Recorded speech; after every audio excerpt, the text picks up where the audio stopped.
Во Македонија има институции со 1 или 2 вработени, а со по 11 избрани и именувани функционери. Само бројката прилично нелогично изгледа. Над 3750 граѓани членуваат во управни или надзорни одбори. Некои од нив не земаат ниту денар, а некои по повеќе од 1000 евра месечно, иако се далеку од експерти во областа. Дали тие служат за да се изберат најдобрите помеѓу нас, кои би управувале со нашите јавни институции, или служат како облик на сатисфакција на поддржувачи на одредена политичка гарнитура. Дали на Македонија повеќе и треба реформа на системот на институции, отколку реформа на администрацијата?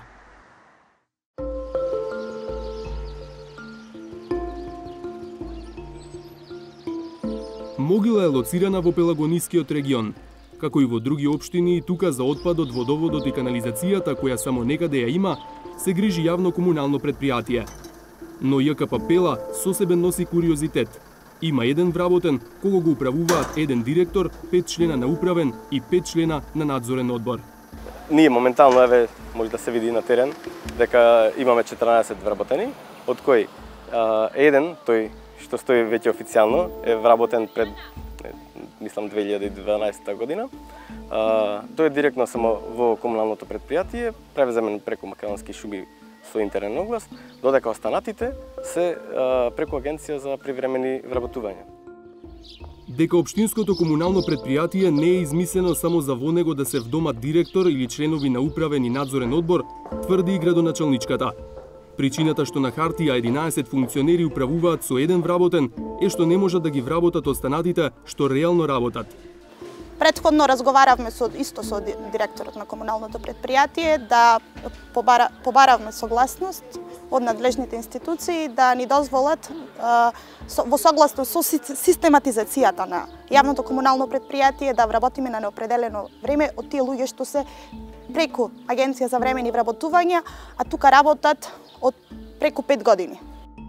Но Могила не е единствената општина во земјава со јавно предпријатие во кој има далеку повеќе функционери отколку вработени.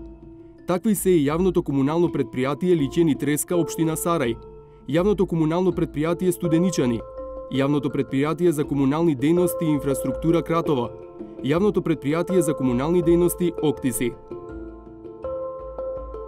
И не се само комуналните предпријатија низ Македонија кои имаат повеќе функционери од вработени. Слична е состојбата со многу други јавни установи, како библиотеки, музеи, центри за култура.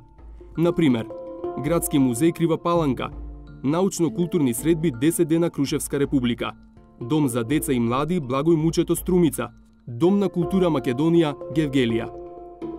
Во оваа група е и библиотеката Кочо Рацин во Пехчево, која почнала како читалиште уште во 1926 година. Денеска работи во една мала просторија. Има еден библиотекар со кој раководи директор и 5 член управен одбор.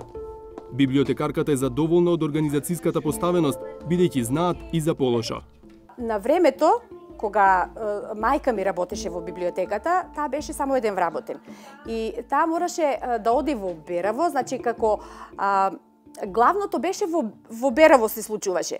И имаше таа многу проблеми, и со плати, и со набавка на книги, и така натаму. И видовме дека тоа не функционира како што треба. И кога потоа се избори таа да биде библиотеката во Пехчево под Министерство за култура, веќе беше подруго.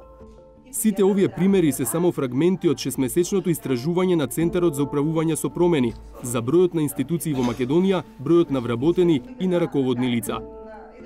Тие избројаа дека во земјава има вкупно 1334 јавни институции. Во 147 од нив има до 10 вработени, или вкупно 852 вработени.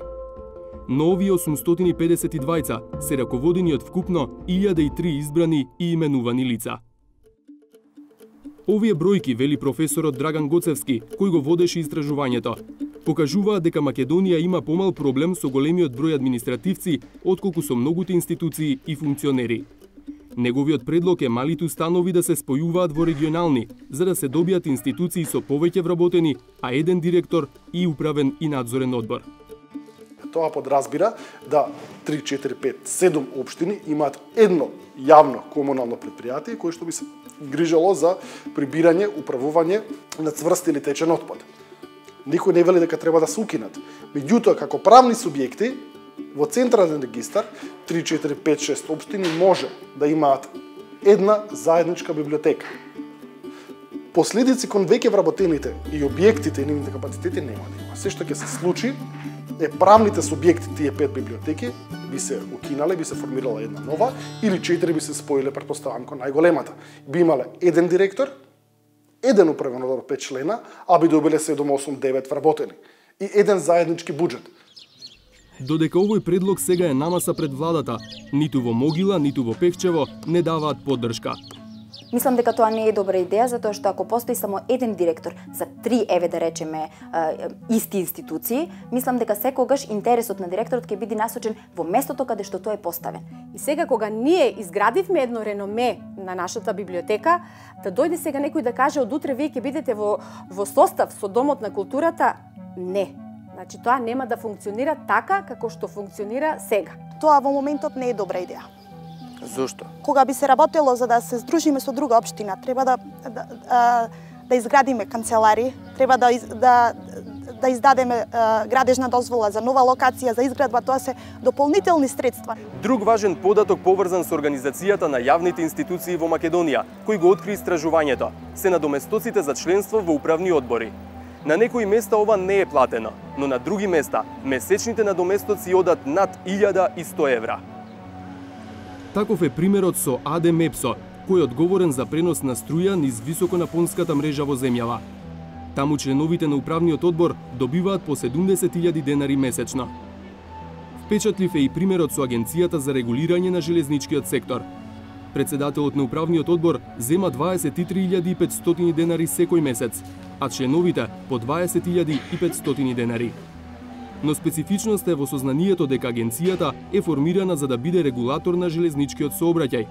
Но бидејќи во превозот нема приватни фирми, туку само државата, агенцијата и нема што да регулира. Сепак, оттаму велат дека морало да постојат. Република Македонија е земја која што се стреми кон пристапување во Европската Унија, а носењето на одлука за затворање на регулаторна или надзорна агенција, незино приклучување кон друга државна институција, е чекор наназад.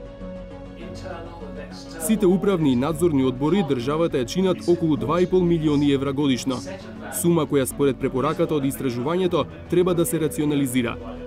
Друга препорака е да се коригира начинот на одредување на висината на надоместоците, особено што има голема разлика кај институција од иста област.